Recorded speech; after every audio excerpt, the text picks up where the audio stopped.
landscape architecture is a fairly broad field of endeavor on the one hand, and on the other, it's regardless of scale or location, it really is about the changing or creating an environment for humans and society that in some ways is in tune with its region and with natural process.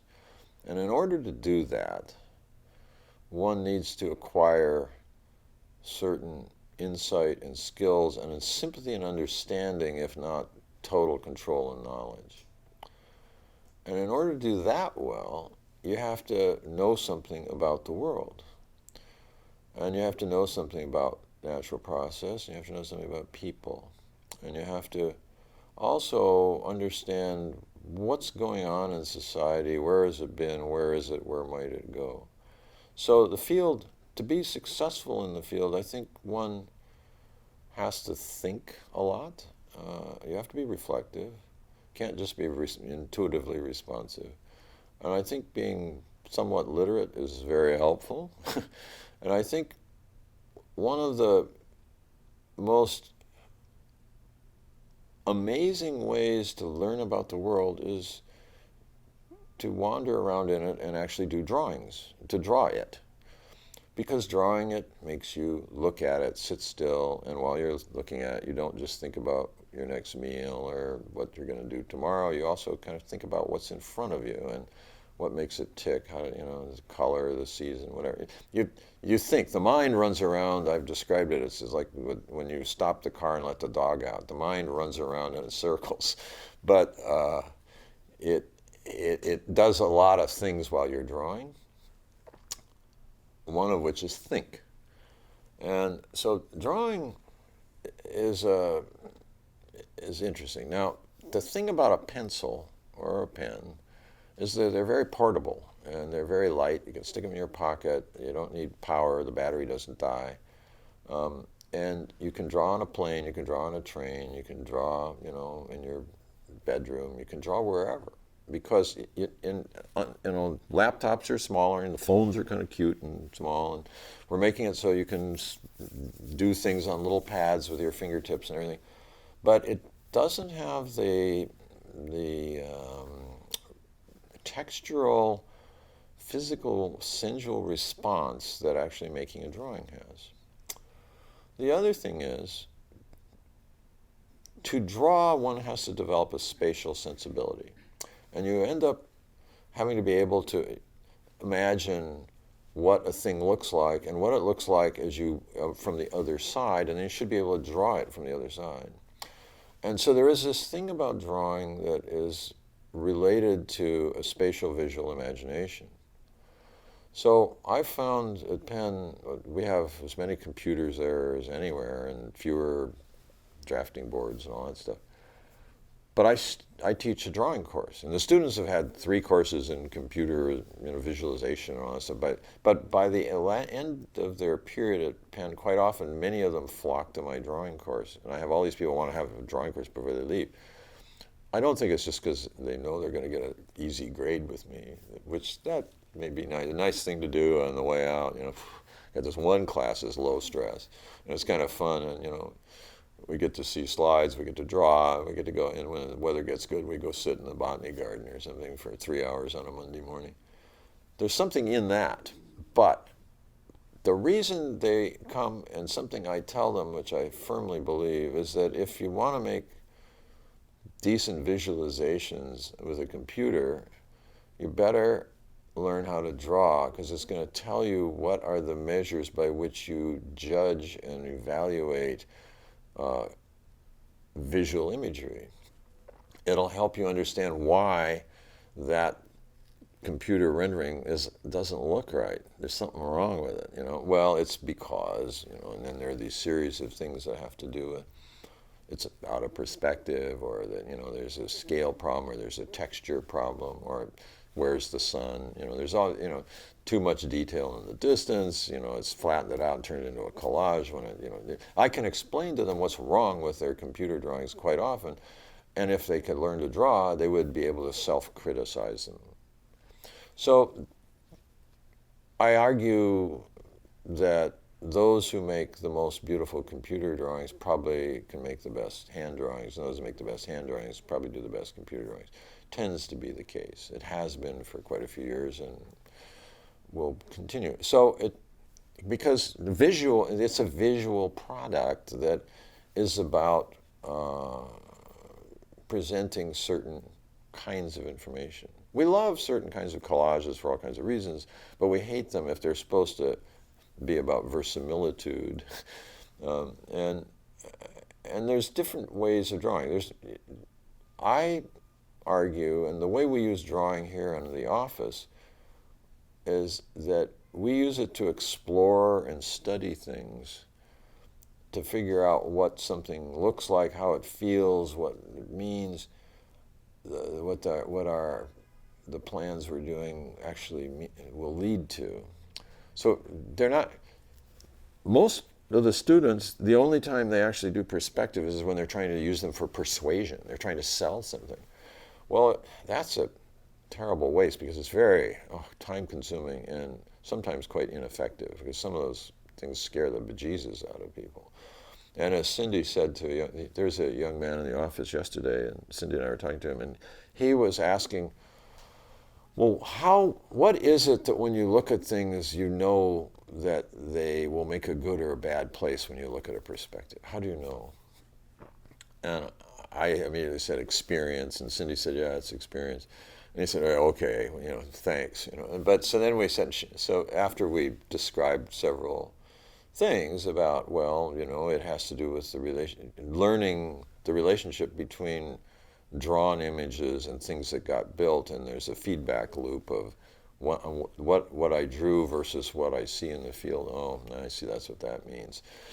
And you begin to build up a repertoire of built things you've seen and their representations, and what might come from them. And I said, there's this long repertoire of imagery, and it's correlative, But finally Cindy said, well, it just, a young person in the air on a skateboard doesn't make for a good place. It's not a guarantee of anything. It's just a young person on a skateboard. But half the perspectives you'll see students doing will be of a young person on a skateboard somewhere, as though that makes a place. That's not what places are. So drawing, for me, is not just a personal pleasure. It's a way of working. And if you go into the studio, we can look around and look at different kinds of drawing done at different stages for different purposes. The kind of gestalt drawings versus layout drawings versus sketches trying to imagine something in 3D. There's many different ways. And so drawing is an all-purpose tool. And the devices that one does it with are so portable, so cheap, so effective compared to the expense and time of constructing, the painful time of constructing these visual images that people see, the digital images and renderings. And of course, at this point, because it takes so much time, and it is so time-consuming, a lot of it's done in China and in India by firms. That's all they do. And so a lot of architects around the world just send off their stuff and get back these kind of generic perspectives with maples in the wrong season and all kinds of weird stuff that it's just you see all the time. Horrible drawings, actually, that are precise. And so our clients, I think, are getting they're starting to realize that just because they're getting lots of computer renderings with all this detail, they're not necessarily correct. They're often fudged, and they're not necessarily going to be nice. So let me go back to my question, because why should they be able to write? Why should they be able to speak in public as part of their arsenal of being a landscape architect? I think it's because I think people need to be able to write, speak, and draw well, despite our ubiquitous computer technology and all of its virtues and capabilities. I think they need to do that because each one of those things, writing, speaking, drawing, are actually outward expressions of thinking, whereas computers aren't thinking. They're like telephones or jackknives or something. But to write, you have to be able to put thoughts together, and it's not just a test of your intellect. It's an ability to communicate with other human beings ideas. In other words, how do I take what's in my head, get it out in the open, and have you be able to put it in your head? And you can do that with writing if you write coherently and attractively and cogently and not too verbosely. You can do that with speaking. You can look somebody in the eye and start talking to them. You can kind of perceive when they're getting you and when they're not, like they're frowning, and so you think, well, and so it's a speaking well is a social skill that babies all learn, and I mean, oh, what's his name? There's a wonderful Paul Goodman, the kind of left-wing,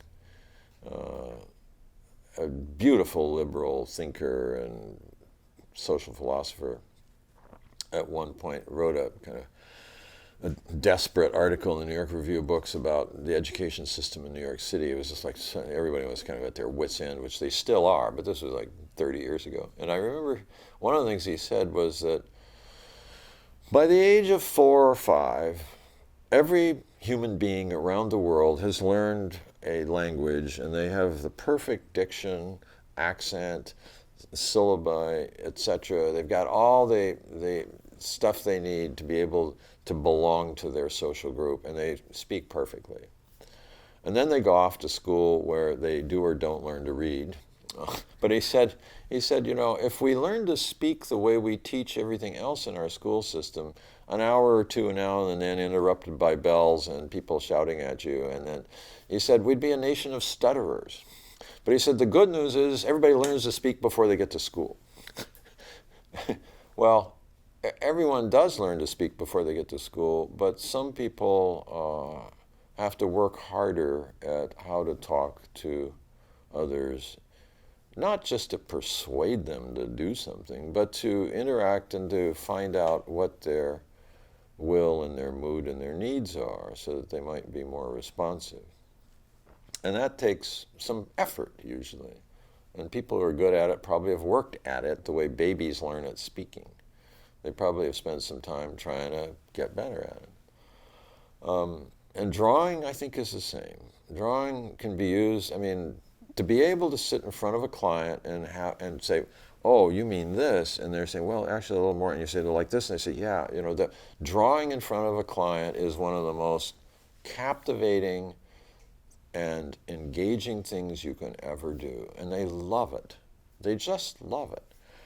And for many years, and I've found that if there's a big team meeting on something or other, whatever, in Mission Bay in San Francisco, I will usually go in and plunk myself sort of at the middle of the table, and then as the meeting begins to roll, you ask for a piece of paper, and then pretty soon you've taken control of the meeting. It'd be a table full of lawyers and engineers and architects and other planners and clients, but you can take control of the meeting if you start drawing.